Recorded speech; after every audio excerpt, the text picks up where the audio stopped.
All right, what's up everyone? It's Thomas with Real Broker here in St. Augustine, Florida. I just messed up the audio on my other one, so I just wanted to restart a new live here. So if you watched the one where there was no sound, that's my fault, but we got sound now. We're ready to go. So either way, here every Wednesday at 8 p.m. coming at you live with the market stats, the news you know about, everything about buying, selling, or investing here in Northeastern Florida, and we're doing a Q&A. So if you have any questions, I'll answer them here live. If you have any comments and you're watching the replay, throw them in there. I'll answer them as soon as I can get to them. But in today's video, what I want to do with this live stream is take a look at the elections. We know that we had the election last night. President Trump he's now the 47th president of the United States. But what I really wanted to do is take a look at how St. Johns County voted. So like if you're looking to move here, I think this is really important because then you're going to know, which means 65% of the area voted for for Donald Trump as president. It kind of gives you an idea of what our area is. It's a red area for sure. Are there pockets of blue? Yes, but I think it's important for you to know if you're looking to relocate here. I'm not trying to be political, I'm just trying to point out the facts as best as I can, so that you have the best information possible. So we're going to take a look at the St. Johns County elections. We're going to go through the ones that I think are most important. Mostly it's going to be president, it's going to be looking at the amendments, and we're going to be looking at some of the tax changes that have happened here in St. Johns County that they voted on. So if you were watching the other one, you're back here, appreciate you. I know Scott and it looks like we had Janet on there as well. So I appreciate you guys letting me know about my audio issue. It's always something. But either way, guys, let's go ahead and we'll hop into the summary of the elections, okay? So this is the Supervisor of Elections official page of St. Johns County. It gives you a good overview of what's happening here and how votes went down. So if you want to check this out, I'll have this in the link once this video is posted, probably be by tomorrow. Registered voters, we had 230 in St. Johns County, or roughly 330, probably 340,000 people that live here. There were almost 200,000 ballots cast, and that means we had a voter turnout about 86.59%, which is really high. They were pretty much all done by like 8 o'clock yesterday, so they had this out pretty quickly. But president and vice president, looks like Donald Trump won with 30,000 election day votes, 82 early votes, and 15 mail-in votes for a total of 128. 65% of the population voted for Donald Trump here in St. Johns County.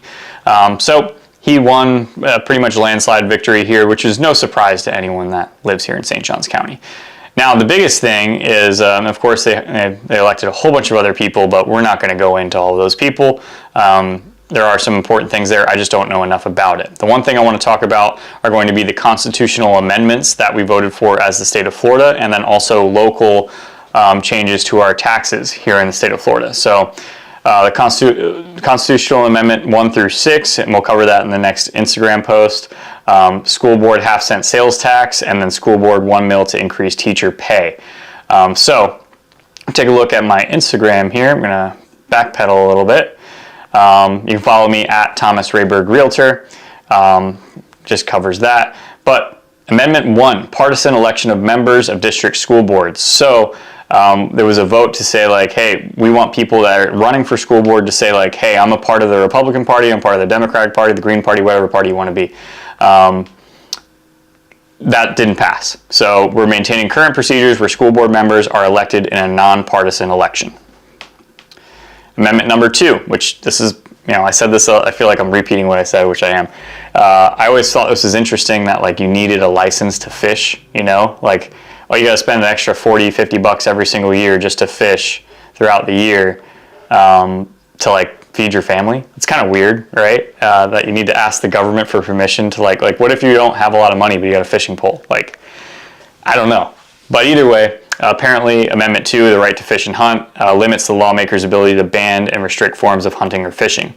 Now, one thing to talk on this, and I don't know enough about this bill, but you of course hear things like people are opposed to it, people are for it, whichever side. I don't have a dog in this fight, but from what I heard, it's like, okay, the very big negative of this is that we're kind of taking the regulations off of commercial fishing, and that we could invite more commercial fishers down here from other areas to fish in our waters, because we're limiting the lawmaker's ability to ban and restrict forms of hunting or fishing. I guess that applies to the big guys as well. So I don't know if that's officially true. I haven't read the bill. I don't know what the implications of a lot of the law and the jargon are here, but I'm just telling you what I hear. So, next one. Amendment 3, adult personal use of marijuana. And I gotta say, I thought this was gonna pass like no problem. Medical is already legal here in Florida. You know, it's kind of silly that it's still illegal in my opinion. But essentially here in the state of Florida, you need to have at least 60% of the vote in order for things to pass. And this did not pass. So they're gonna keep the current law, medical use only. I would have thought that had been a great thing to run, legalize it, go ahead and legalize it, and then from that point, take the tax money and give it right to the teachers. Like, no brainer. People are smoking it anyway. Like, it makes no sense to me. But the state of Florida does have a weird rule, right, where they put it out in 2006. And once again, I'm going to put a video out that has more detailed information on the changes for St. Johns County, the taxes, and how this is going to affect our world here. Probably coming out in 2 weeks or so. But it's really weird that they need to have 60% of the vote in order to get anything done. Most votes that I've seen, you know, across anything, you look at any of these votes, they're all very close. They're all 55, 45, 57, 43. They're all, you know, within that range. So almost having over 60% of the population vote for something, very difficult, I'd imagine, to get done. So that just means to me, like, man, you can't really change anything if you wanted to here in the state of Florida unless you have like an overwhelming majority. But on to the next one. Let's see here. Amendment 4, limit government interference with abortion. So this was a hot topic here in Florida. Once again, surprised on this one. I thought this one would have passed, but they're keeping the Florida's current 6-week ban. Amendment 5, and this is going to be one of those things that I'm going to try and find out more information about, because how they write these things is literal just jargon, like it's just nonsense. Annual adjustments of certain homestead exemptions allow homestead exemption to change based on inflation. So that passed, and from my understanding is that as your property starts to increase in value, your homestead exemption should increase. But don't quote me on that. I'm going to put out a more detailed video for you in the future regarding that.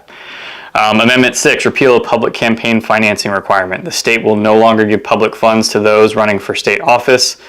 Keep current public financing in place. So essentially, you could vote yes or no. We voted to keep the current system in place, whereas you could have voted to say, like, we're not going to do that anymore. We're not giving public funds for people running for governor, attorney general. But that didn't pass, so everything's going to stay the same.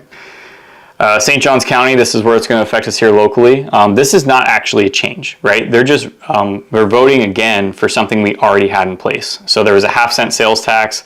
I want to say it was back in 2002 or 2000, and it was supposed to run for a certain amount of time. And now they're saying, like, so the state sales tax is 6%. We're adding another half-cent on there, so it's $6.50. So what they're saying is like, hey, we want to keep that $6.50 the same. So your sales tax is still going to be 6.5%, right? So then they also added $1 mil to increase. So every property tax owner, from what they say in St. Johns County, on average, will about have an increase of $300 per year on their property tax bill.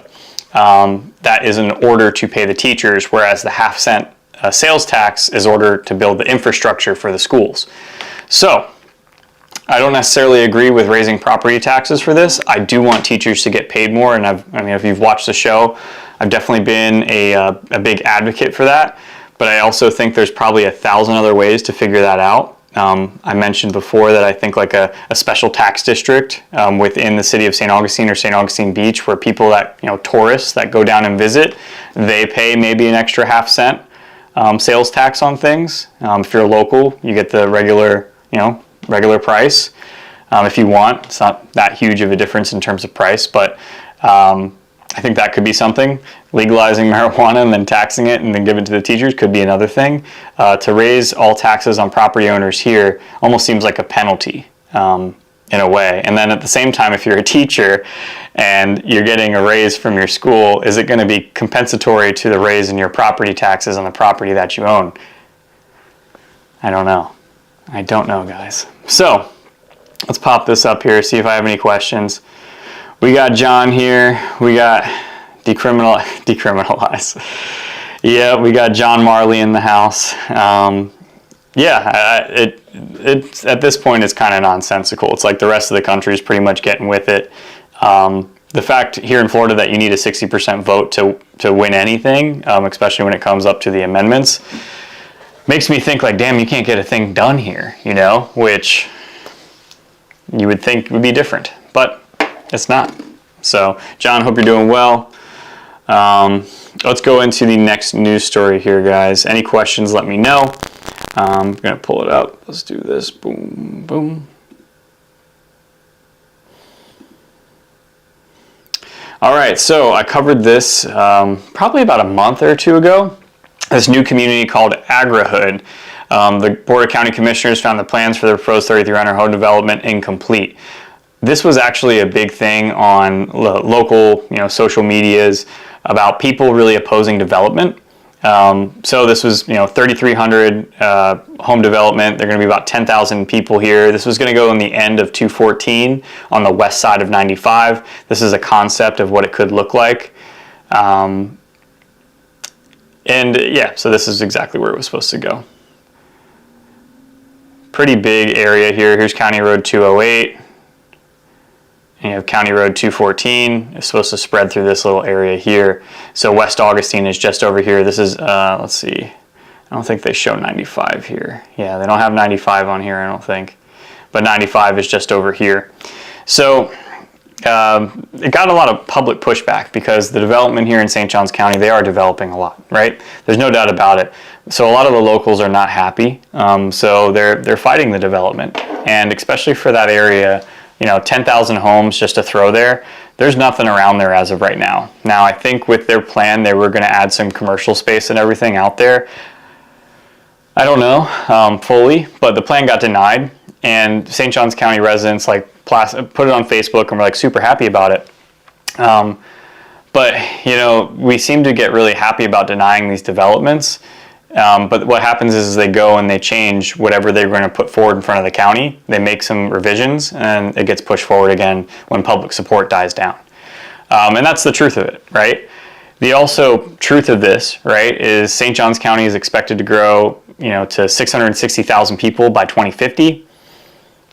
They're going to need a place to live. Right now we got 330,000 people here. Our population would double. If we keep denying these housing developments, well, the issue we have with affordability is only going to get worse. And I'm not like, hey, let's knock down all the trees, get all the farmland out of here, let's build houses. I'm not saying that, but we also need to be careful with how many of these developments we're shooting down, because the more we shoot down, the higher that we're limiting our inventory for the influx of people that are coming in, which means that the prices will start to go up to where it's not affordable at all to live here. So I'm trying to keep conscious of that and looking out for the everyday person that lives here in St. Johns County. And that makes me worried. It does. Obviously, people are going to be like, this guy's just a realtor, he wants to sell homes. Yeah, I do want to sell homes, but, I also want to sell homes to people that can afford them, and be happy and start their American dream. I don't know. Next one, guys. I'm going to get off my soapbox. Oh, come on. Grant from Weaver allows St. John's COA project to move ahead. This is a rendering of the St. John's Council of Aging building at 180 Marine Street after a proposed improvement project. Major grant from a well-known First Coast philanthropic organization will allow St. John's County of Aging to go ahead with an improvement project in St. Augustine. They're getting a grant for $545,000. So they're going to be getting a nice little grant. The grant will provide the balance of the funds necessary to construct one of the COA's $1.28 million shelter and shade project at its senior facilities at 180 Marine Street. The grant also enables the matching grant opportunities to support completion of phase 2 of the project. So that's a good thing, Hey, money's going around. We got another one for you. I'm going to get off after this one, guys. If you have any questions, fire them off and make sure I don't have any. We got John. John, you're flattering, man. Appreciate you. Oop, there we go. All right, let's go to the next thing, guys. And John, you'll be happy to hear about this. I'm sure you already know about it, but Plans for Vilano Beach Snappers restaurant in review. Restaurateurs Nathan Stewart and Margot Clar, who own a fish and oyster co.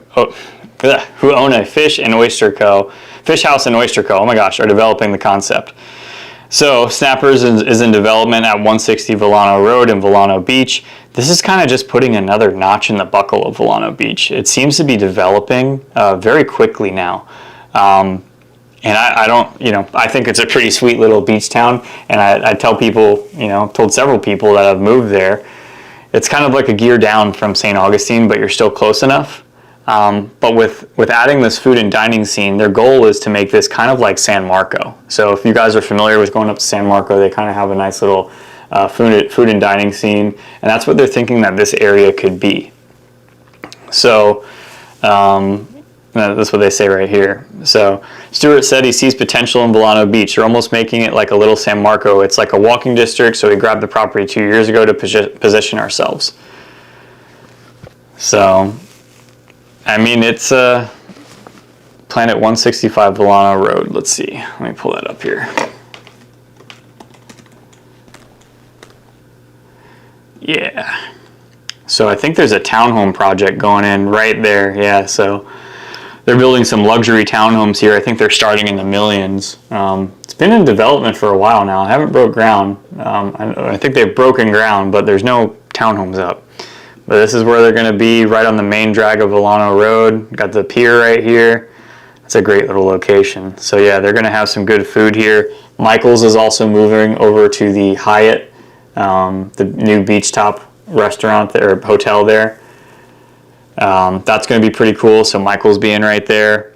Vilano Grill 180, beaches at Vilano. They got some good stuff. We'll see. I don't know what you think about that, John, but I think that's pretty cool. So, all right, guys. Well, hey, that is it. I'm sorry for my technical difficulties earlier. Be on the lookout. I got a video coming out, obviously, this Saturday, but the next one I think is going to be really like meat and potatoes of like, hey, these are the changes that we should expect from what we voted on here based on the sales tax and the millage rate increase.